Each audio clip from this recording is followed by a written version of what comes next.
अजा एकादशी व्रत कथा। भगवान श्री हरि से एकादशी व्रत की कथा तथा महात्म्य सुनकर सभी पांडव भक्ति से परिपूर्ण हो गए थे।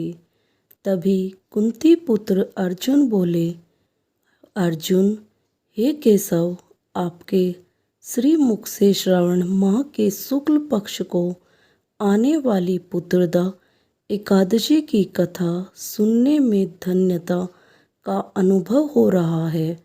अतः अभी मैं आपसे भाद्रपद माह के कृष्ण पक्ष को आने वाली एकादशी की कथा सुनने को इच्छुक हूँ। हे मधुसूदन, इस एकादशी का क्या नाम है? इस एकादशी व्रत का क्या विधान है? इस एकादशी व्रत के अनुष्ठान से किस पुण्य फल की प्राप्ति होती है, हमें विस्तार पूर्वक बताए। श्री कृष्ण, हे पार्थ, तुमने बड़ा ही उत्तम विचार प्रकट किया है। भाद्रपद माह के कृष्ण पक्ष को आने वाली एकादशी को अजा एकादशी के नाम से जाना जाता है। यह एकादशी का व्रत करने मात्र से सभी पापों का नाश होता है। इस एकादशी व्रत के माध्यम से मनुष्य के इस लोक और परलोक दोनों का उद्धार हो जाता है। इस एकादशी व्रत के जैसा संसार में और कोई व्रत नहीं है।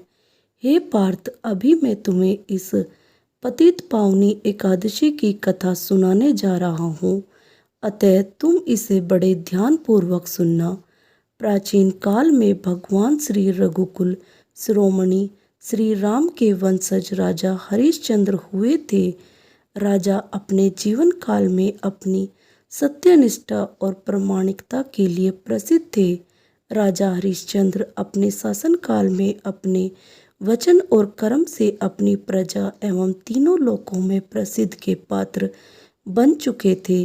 अतः इसी कारणवश देवताओं ने एक बार उनकी इन्हीं सत्यनिष्ठा की परीक्षा लेनी चाहिए। एक रात राजा हरिश्चंद्र ने अपने स्वप्न में देखा कि ऋषि विश्वामित्र को उन्होंने अपना सारा राजपाट दान में दे दिया है। राजा यह स्वप्न देख बड़े ही विचलित हो गए।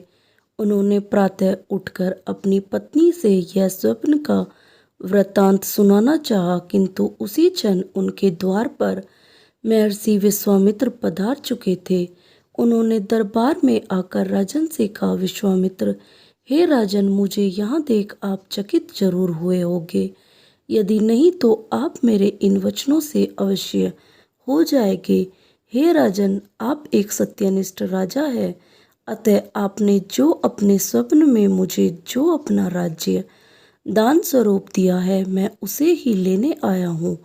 महर्षि विश्वामित्र की बात सुन सभी दरबारी आश्चर्यचकित हो उठे, किंतु जब राजा हरिश्चंद्र ने महर्षि विश्वामित्र के वचन को सार्थक करते हुए उन्हें स्वतः ही अपना संपूर्ण राज्य सौंप दिया, इतना ही नहीं, उन्हें दान के लिए दक्षिणा देने हेतु अपने पूर्व जन्म के कर्मफल से प्राप्त हुई सौभाग्य लक्ष्मी समान पत्नी और तेजस्वी पुत्र सहित खुद का भी दान कर दिया।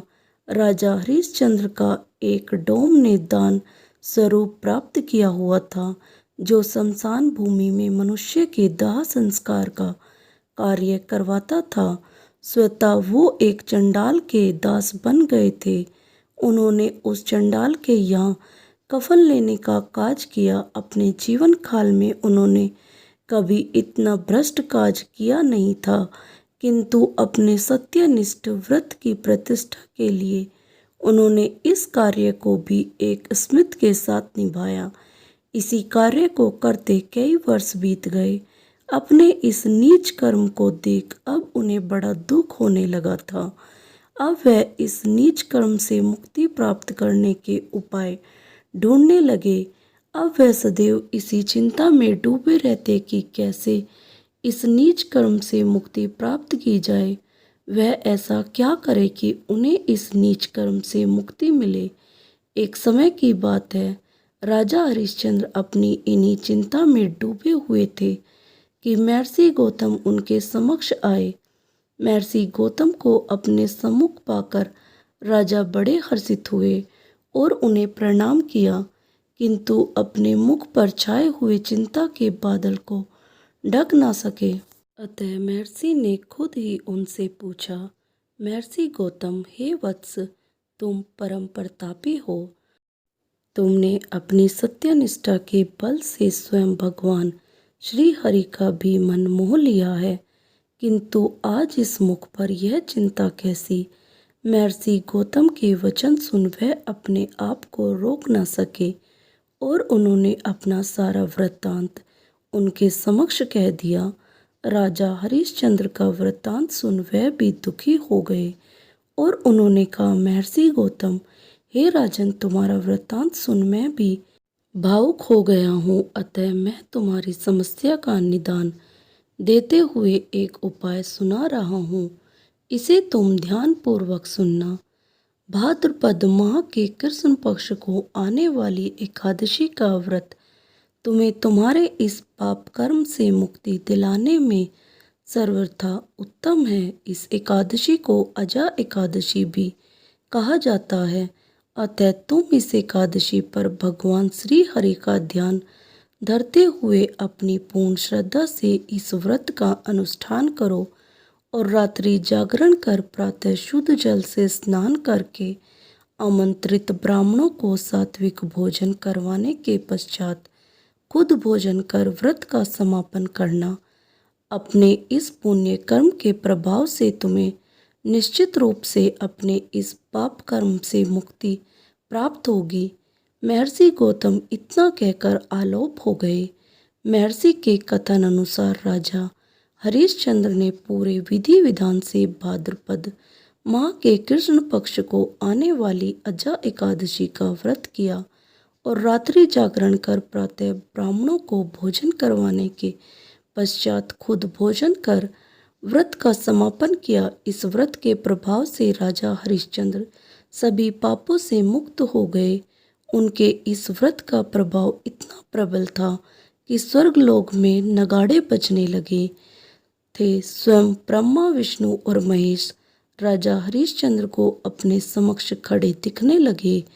उन्होंने अपने मृत पुत्र को जीवित और पत्नी को राजसी परिधान में आभूषणों से परिपूर्ण देखा।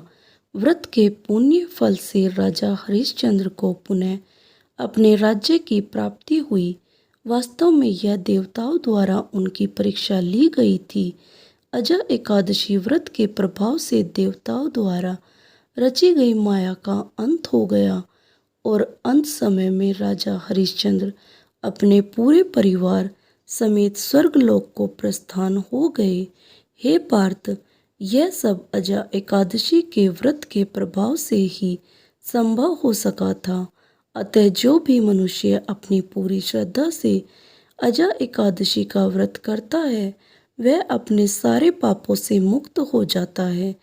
जो भी इस व्रत का विधि विधान से अनुष्ठान करता है और रात्रि जागरण करता है उसके सारे कष्ट नष्ट हो जाते हैं और अंत समय में उसे स्वर्गलोक की प्राप्ति होती है। इस अजा एकादशी की कथा को जो भी मनुष्य श्रवण करता है उसे अश्वमेध यज्ञ का फल प्राप्त होता है। दोस्तों, आपको यह कथा कैसी लगी हमें कमेंट कर जरूर बताएं। ऐसी धार्मिक कहानी सुनने के लिए हमारे चैनल को लाइक और सब्सक्राइब करें। धन्यवाद। बोलो राधे राधे।